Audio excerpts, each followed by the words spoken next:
Tá. Hoje nós estamos recebendo aqui o psiquiatra e psicólogo Augusto Cury. Prazer em tê-lo aqui conosco, doutor Augusto Cury. É uma honra estar com vocês aqui no Diário Brasília. Doutor Augusto Cury, como que aconteceu um ateu convicto como o senhor? De repente, o senhor conheceu Jesus, descobriu quem é Jesus, se tornou um cristão? Bom, eu fui um dos maiores ateus que já pisou nessa terra. Creio que fui mais ateu do que Nietzsche, que escreveu sobre a morte de Deus, e inclusive Marx, que abordou que Deus, a busca por Deus, é o ópio que entorpece a mente humana. É provável que fui mais ateu do que Freud, do que Jean-Paul Sartre e Diderot. Como eu pesquiso uma das áreas que é considerada a última fronteira da ciência, o mundo onde nascem os pensamentos, para mim Deus era fruto do espetáculo das ideias, de um cérebro que não aceitava o seu fim, o seu caos, na solidão de um túmulo. E a teoria que eu desenvolvi, como psiquiatra e pesquisador da psicologia, ela estuda o processo de construção de pensamentos e de formação de pensadores. Eu usei essa teoria para analisar como mentes brilhantes romperam o cárcere da inteligência e produziram novas ideias, como Freud, Einstein, Hegel, Kant, Agostinho e assim por diante. E fui até esse homem mais famoso da história, chamado Jesus Cristo. Eu analisei os seus comportamentos, as suas reações e as entrelinhas das suas atitudes nos focos de tensão, nas suas 4 biografias, ou chamado Evangelhos, em várias versões. Eu esperava encontrar uma pessoa construída por um grupo de galileus que queriam produzir um herói para romper o jugo de Tibério César, que era o imperador romano. Mas fiquei perplexo, porque percebi que a sua personalidade é tão complexa e tão fascinante que não cabe no imaginário humano.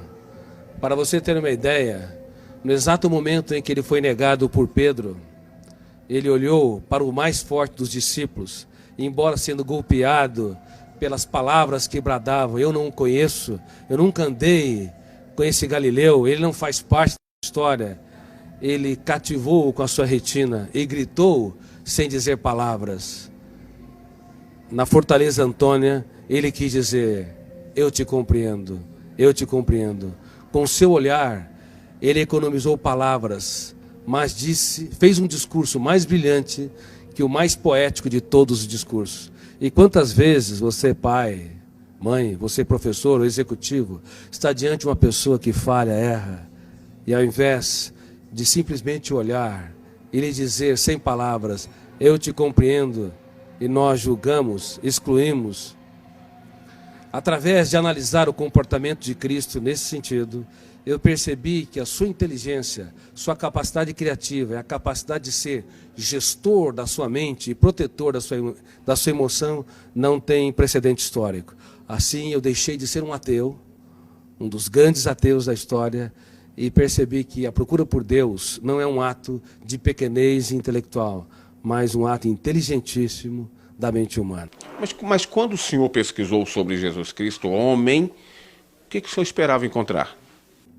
Quando eu pesquisei a humanidade de Jesus, esperava encontrar alguém que não brilhasse no caos, diante das perdas, das traições, das frustrações e decepções. Porque nós temos na psique humana, no nosso córtex cerebral, registrado zonas de conflitos, que eu chamo de janela killer. Killer no inglês quer dizer assassino. Quando nós entramos numa janela killer, o volume de ansiedade é tão grande que bloqueia milhares de outras janelas e o eu não consegue encontrar informações para dar respostas inteligentes em situações estressantes. É por isso que nos primeiros 30 segundos de tensão, de ansiedade, os pais cometem os maiores erros na relação com os filhos, bem como os professores, os amigos e as pessoas que se amam, marido e esposa. Eu esperava encontrar alguém que não brilhasse no drama, no deserto, nas tempestades.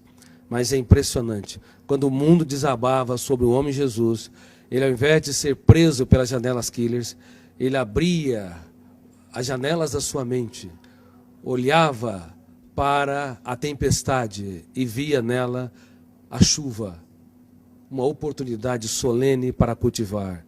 Enquanto que nós, muitas vezes, diante das perdas, decepções, diante das lágrimas, das injustiças e fracassos, recuamos. Ele não. Ele cultivava as flores e usava suas mãos nesse processo. Muitos querem a beleza das flores, mas não têm coragem de sujar as suas mãos para cultivá-la e irrigá-la. O senhor tem, assim, uma noção do que aconteceu? Porque, na realidade, o senhor é um dos grandes cientistas do mundo, um dos grandes psiquiatras, um dos grandes psicólogos do mundo. Essa descoberta do senhor pode ser levada até para um campo científico, e eu poderia até dizer aqui que é quase que dizendo aqui que cientificamente Deus está existindo, ou Jesus é Deus. Exatamente. Ao analisar o comportamento de Jesus nas mais diversas situações em que ele se encontrou, eu fiquei cônscio que esse homem não cabe no imaginário humano. Somente alguém que é sobre-humano, filho de Deus, poderia ter as reações que teve nos mais dramáticos estímulos estressantes. Veja bem, no ato da traição, era de se esperar que ele fosse golpeado pelas zonas de conflito do medo ou da raiva, agredisse o seu traidor, ou se punisse e se achasse o mais derrotado dos seres humanos, porque foi traído pelo mais culto, o mais sereno, o mais tranquilo dos discípulos, Judas Iscariotes. Mas, ao invés de se punir ou punir o outro, ele olhou para o seu traidor e teve a coragem de dizer: amigo, para que vieste? Nunca na história um traidor tratou com tanta... Na história, um traidor foi tratado com tanta dignidade pela pessoa traída, indicando que Jesus não tinha medo, na verdade, de ser frustrado ou decepcionado. Ele tinha medo de perder um amigo. O que nos leva a compreender, do ponto de vista psiquiátrico, psicológico e sociológico, que um grande educador é aquele que aposta tudo que tem naqueles que pouco têm. É aqueles que têm coragem para se fazer pequeno, para tornar os pequenos grandes.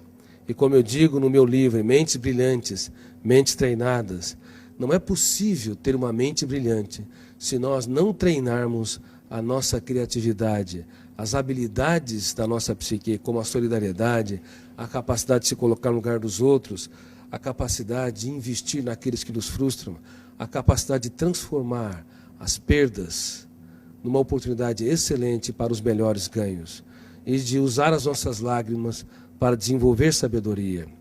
Por favor, não tenha medo dos dias mais tristes da sua vida.